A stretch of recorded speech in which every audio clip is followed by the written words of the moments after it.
mo lao kano da lao mayam as ngarang ahing thumane ani ahum da de thum ha bajani ado to akoi nuai te sigi sing loi chele ba to silo chele ba ne sigi thum kano da akoi sumang den chele je ai fa kompat kano da ne ba ko thum ni je infan to ren de mamang ga infan to mamang uri je ado sida ipa thorok pani ado yam nuai ta ba mana si akoi da sa ha gi ne sigi yengon da ngano humpu hai bro ngano humpu mu taw gra ba ne sida sigi yengon ji de amta loksan ba da kano taw bre ba amta nang ho bre ba ko loksan ba adu na ngano humpu mu noi masa yaw bra masa ka yaw ga masa kun mu adu ngano mapi kunchani fu mu su ne ba ko na ngano humpu mu da mai na kano taw gra amta kano taw gra do snong ju tak le me ya kari taw go no hai ba ngam je me ya dina mayam su elat ta lay biyo sidang hajani ni elat ta le hawda bagi kano tawri ni akoi haji adu jo ahing ga tawro puni na ne ngam da ba hai tare ni kalle samne di yaad re sai re ising na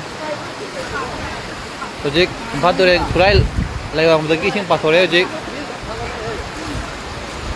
sing pathoga jik jibe mi sang bhau de tin naw ma no tulep ta mina se mina ji jik ma thom kya de sing jik patho tu na yum sang jal le ak tu phang sing ja phale jik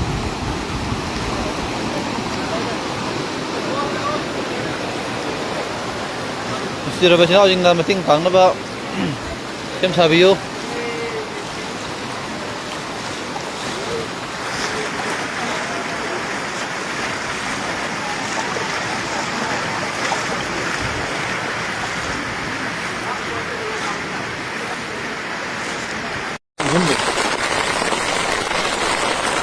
terus juga benar ho ini pun angin apa dah tentu jadi benar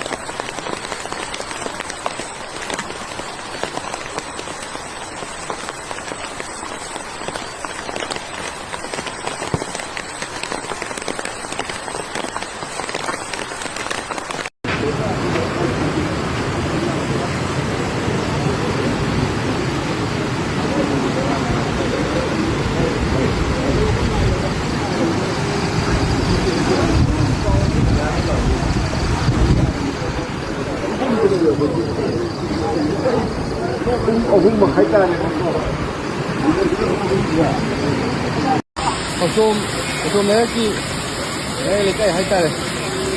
Ini apa ya ada? Wah deh, sukai bener deh. Wah mana? Wah boleh.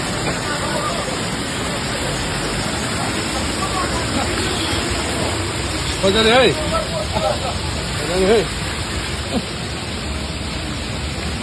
Wah, wah itu mana hei?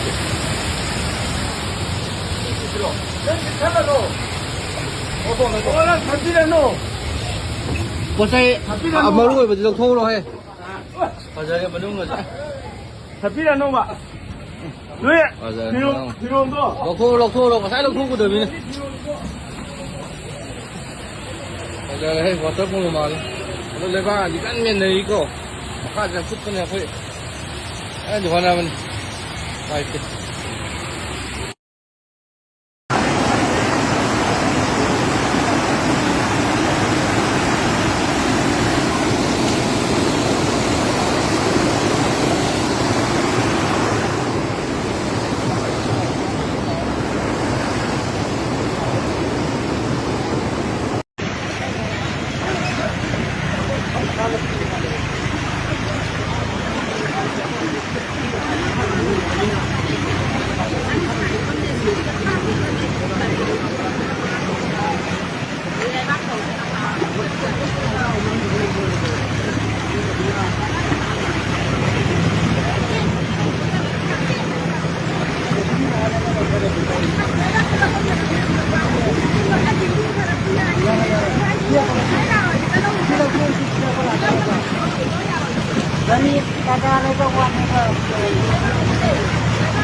matam asi river level water level se danger zone da lere aduna river manak ta leba makhai se apre evict toro hai na apre pop pipir bani aduna nong se khamge tawa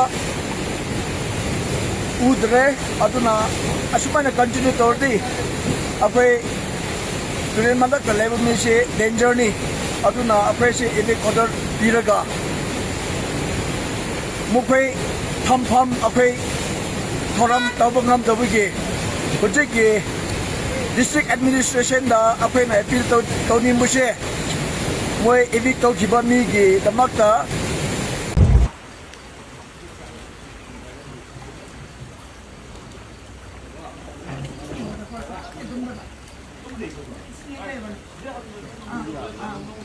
이 동학사가 GSQ 때문에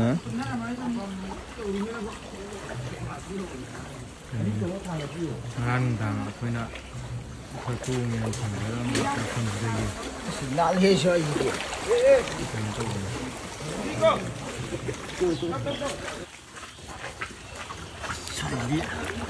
차이리야 돼.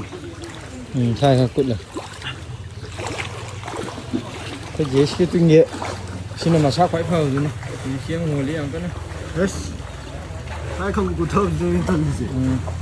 안 돼. ꯑꯩꯈꯣꯏꯒꯤ ꯍꯦꯗꯀ꯭ꯋꯥꯇꯔꯒꯤ ꯀꯥꯡꯕꯨꯅ ꯂꯥꯛꯄꯤꯔꯀꯥꯟꯗ ꯉꯔꯥꯡꯗꯒꯤ ꯍꯧꯅ ꯑꯩꯈꯣꯏꯗ ꯄꯣꯏꯔꯩ ꯅꯋꯥꯀꯣꯟ ꯑꯆꯥꯝꯃꯤꯒꯩꯗ ꯂꯩꯕ ꯄꯣꯏꯔꯩ ꯅꯋꯥꯀꯣꯟꯁꯤꯗ ꯃꯇꯦꯡ ꯄꯥꯡꯕꯤꯕꯒꯤꯗꯃꯛꯇ ꯍꯥꯏꯅꯤꯡꯉꯥꯏ ꯂꯩꯇꯅ ꯊꯥꯒꯠꯆꯕ ꯐꯣꯡꯗꯣꯛꯆꯔꯤ ꯉꯔꯥꯡꯁꯨ ꯑꯃꯨꯛ ꯍꯣꯟꯗꯣꯛꯑꯦ ꯑꯗꯣ ꯉꯁꯤ ꯅꯣꯡꯉꯥꯜꯂꯝꯗꯥꯏꯗꯒꯤ ꯑꯗꯨꯝ ꯃꯇꯦꯡ ꯄꯥꯡꯕꯤꯕꯁꯤ ꯑꯩꯈꯣꯏꯒꯤ ꯃꯥꯏꯀꯩꯗꯒꯤ ꯑꯁꯨꯛꯀꯤ ꯃꯇꯤꯛ ꯑꯩꯈꯣꯏꯒꯤ ꯂꯩꯃꯀꯣꯟꯒꯤ ꯃꯍꯨꯠ ꯁꯤꯟꯖꯔꯒ ꯊꯥꯒꯠꯆꯕ ꯐꯣꯡꯗꯣꯛꯆꯔꯤ ꯃꯥꯒꯤ ꯃꯇꯦꯡ ꯄꯥꯡꯕ ꯉꯝꯕ ꯑꯣꯏꯖꯒꯦ ꯃꯇꯨꯡ ꯇꯥꯔꯛꯄꯗꯁꯨ ꯃꯥꯅꯤ ꯆꯍꯤ ꯈꯨꯗꯤꯡ ꯄꯥꯡꯗꯅꯁꯨ ꯂꯥꯛꯏꯗꯨꯅꯤ ꯌꯥꯏꯐꯃꯤꯟꯅꯔꯁꯦ 뭐기 safer place ama arrange to pio rehabilitation center ama arrange to pio hai na apre district administration da apre appeal to jari